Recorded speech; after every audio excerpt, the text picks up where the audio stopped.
Hello again, I'm Jessica Klimesh, a creative writer, writing coach, and editor. Additionally, I am a co-editor and co-founder of a new literary journal called Hot Flash Literary. Our first issue is due out later this summer. Today I'm going to share with you one of the worst pieces of writing advice I've received in my creative writing career. This is advice that I received early in my creative writing career. Fortunately, it's something I haven't heard for quite a few years, but I heard it often when I was a less experienced writer. Even worse, though, is that I used to give out this horrible writing advice to others. I don't do that anymore unless I qualify it, which I'll talk about here in a few minutes. I gave out this horrible writing advice with the best intent, just like the people who gave it to me. And I gave it to others probably for the same reason people had given it to me as an inexperienced writer. I didn't have a strong enough understanding of the craft of writing. So what's this horrible advice? I'm sure you've heard it before.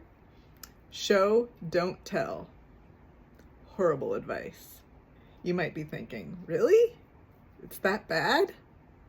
Yes, but let me offer some caveats. So first of all, it's gimmicky. That doesn't make it awful in and of itself, but I usually advise people to stay clear of gimmicky writing advice. Why?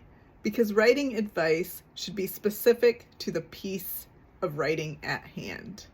But also, what does show mean? What does tell mean?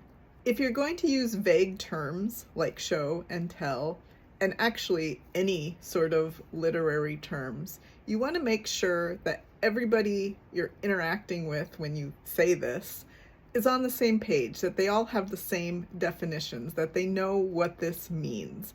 Otherwise, it's ineffective just for that reason, that people don't understand it. Because believe me, they do have different understandings of what show and what tell mean. So you need to define the terms, which means you need to understand what they mean. I do use these terms with writers. For one thing, the terms are very ubiquitous. Everybody's heard them before, mostly. But I make sure that I've defined them with the writer I'm working with, and that we both know what these things mean. So aside from understanding what show and tell, the words, actually mean, the other thing that's problematic about this advice is the word don't. It implies that one thing is better than the other, that showing is better than telling, which is misleading at best. So once the words are mutually defined, I encourage you to just ditch the word don't and say something like show versus tell, which makes a lot more sense. It's essential for writers to understand that one is not necessarily better than the other. Telling is not better than showing. Showing is not better than telling. They're different. They serve different purposes. As a writing coach, once I've defined these terms, what they mean, then I work with the writer to kind of figure out when showing might work better and when telling might be more effective for the piece at hand. There are times when it may be more effective to put something in scene, showing, and there are times when it may be more effective to put something in narrative summary, telling. And guess what? There are no hard and fast rules that say you have to have a certain amount of show or a certain amount of tell in a piece. It's completely dependent on the piece at hand and the writer, of course. Which brings us to the third, or is it fourth? I'm not sure. Reason why show don't tell is some of the worst writing advice. So it's trite, it's general, and while it can be useful to point out to a writer why it may be more useful to show in some places and tell in other places, it's more useful to help the writer understand what the difference is, what effect showing has on a piece, and what effect telling might have on a piece. And this is dependent on what kind of emphasis the writer wants to put on what they're writing. It's dependent on pacing of the story or novel or whatever it is they're writing. There's a lot of factors that can affect whether showing or telling might be better for the piece at hand. Only the author can decide whether it's going to be more effective to show or it's going to be more effective to tell. And that's because only the author knows their purpose and what the underlying focus is of their story.